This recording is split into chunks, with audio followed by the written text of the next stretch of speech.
Hello everybody, this is Gregory with How I Lost Over 100 Pounds and have kept it off for 30 plus years, where there should be no hesitance in your weight loss and maintenance. Today we're going to talk about genetically modified foods and why you should get them out of your diet as much as you can. Now before we begin, if you need help with weight loss, especially from the psychological point of view, contact me through the Clarity FM link found here in the episode notes. Also check out my website, Naturopathic Earth, which has tons of articles, my podcast, my books, and if you appreciate my content, there's a link for PayPal. GMO foods. I remember maybe like 5 years ago when I used to start blogging about it, it wasn't as well known, the perils and problems of it.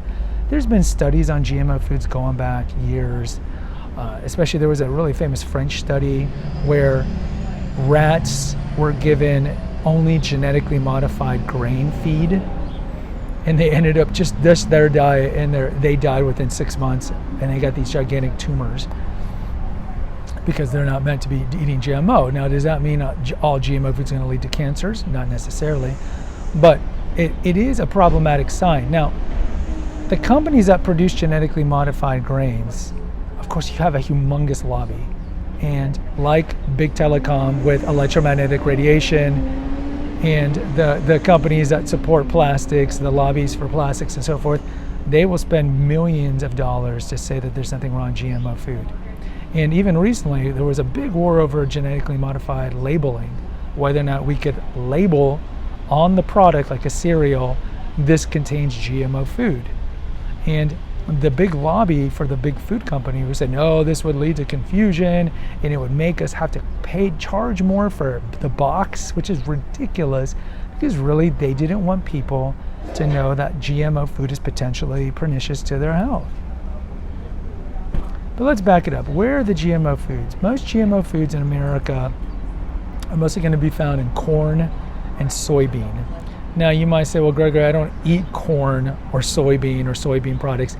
Yes, you do. If you're eating pretty much any packaged processed foods, you're having GMO in you, unless you buy organic. If you get organic, ostensibly they're not supposed to have any GMO, but sometimes it happens. But if you're not getting organic, then anything that's got corn or soybean derivatives, you're getting genetically modified ingredients. Now, what would that be?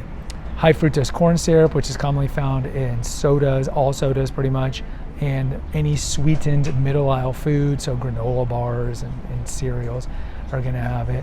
And then there's a lot of code words for corn sweeteners like maltodextrin, dextrose, and so forth. So if you look at the back of a box, I mean, like big food goes way out of their way to obfuscate what's really the real ingredients in there.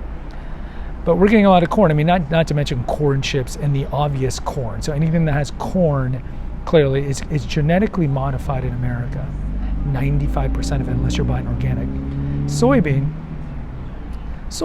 or soy, you'll see like an edamame, if you guys eat edamame, which I've never liked the taste of, so I don't eat it. But soybean oil is found in a lot of middle aisle grocery foods. And in fact, I talk about in the episode on dark chocolate, on the 20 kitchen items that help me maintain my weight, that a lot of dark chocolate bars have soy lecithin, which is an emulsifier. You'll find soy lecithin in a lot of packaged foods where the food item has to stay intact or together, like granola bars, for example. But you'll find soy in a lot of these products too. So the only way you're avoiding corn and soybean is if you're eating a true paleo diet, really, or some sort of carnivore diet, and you're just not eating middle aisle foods. Also, when we eat out, you're getting corn or soybean because they're not going to be using clean ingredients. We talked about in the episode on fast food and big grocery doesn't care about you.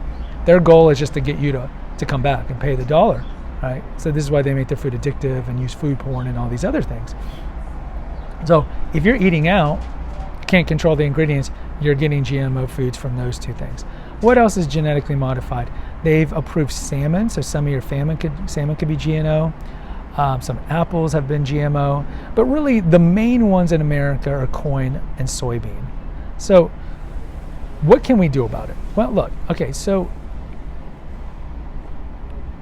the reason why we'll back it up a little. The reason why they genetically modified food, GMO is genetically modified organisms. There's a great Jimmy Kimmel skit like from 10 years ago where everyone, he sends a reporter to a farmer's market. It's like, are you against GMOs? They ask different people. I'm like, yes. Well, what does GMO stand for? And nobody could get it right. So it's one of these things where we kind of know that it's not healthy, but we don't know. Now, if you shop at Whole Foods, for example, they don't sell any genetically modified food. But the ostensible reason why they GMO the food is because to prevent it from pestilence or drought. So certain foods are very sensitive to cold, let's say, like oranges, for example. What they'll do is they'll get the DNA of a cold water fish and splice it in to the orange to make it more pervious, or impervious, I should say, to the cold. So that's an example of why so ostensibly they do it so the crop won't die. Because if there's a crop failure, think of old Exodus stories from Moses. If there's a crop failure, that's a lot of money that these companies and these farmers lose. So that's why they do GMO. But what can we do about it? Don't buy genetically modified food, or just understand that it's not good for your health. Now, can it jeopardize your weight loss? I particularly have not seen any studies that show that genetically modified food can make you store fat, kind of like we did on the episode on plastics, or even fluoride. Those are hormone disruptors, but they could be out there. I just haven't seen it. This is more of an episode for your overall general health, that GMO needs to be looked at askance. And so we have to keep fighting the fight. We have watchdog agencies like the Environmental Working Group, EWG. We talked about they're the ones that release the Dirty Dozen on pesticides every year. We do have organizations that are looking out against GMO, that are trying to protect the consumer. And the fight is much more vociferous now than it was, let's say, 4 years ago, 3 years ago. So this is a work in progress. But understand, big food doesn't want you to know that the majority of middle aisle foods have genetically modified food. They want you to be ignorant, because ignorance is bliss in their minds. And if everybody starts opting out of foods that have GMO, and there's more of an awareness, like kind of like what we had with MSGs when Kraft, when like the soccer moms came out against Kraft and said, there's there's food dyes in here. Food dyes are linked to hyperactivity, and there was enough pressure on them where they removed the food dyes. Now they kept the MSGs in there, which is an obesogen and excitotoxin, but whatever. But the point is, they're worried that there's going to be enough of an outcry that people are going to rally against them and ask for petitions and so forth. And ultimately, they don't want to do that because corn is exceedingly cheap in America. It's subsidized by the government. This is the whole reason why they took out cane sugar from sodas and put in high fructose corn syrup, because it's so cheap. So they don't want to have to go to, heaven forbid, more expensive ingredients if they can keep giving us sheeple the crappy GMO stuff. And lastly, our livestock and our fish that are raised in fish farms are given GMO feed. This is another reason to buy organic animal products, because the typical burger that you get at McDonald's or Whataburger or In-N-Out, those animals were fed genetically modified food. So kind of like the episode we did on do antibiotics injected into animals make us fat. It's the same thing here. You could avoid GMO all you can in corn and soybean and the other ones, but if you're eating out and you're eating these meats and chickens that are fed GMO, you're really not avoiding GMO. Guys, post in the comments. I'd really like to hear from you. Do you try to stay out and stay away from GMO? Are you worried about tumors?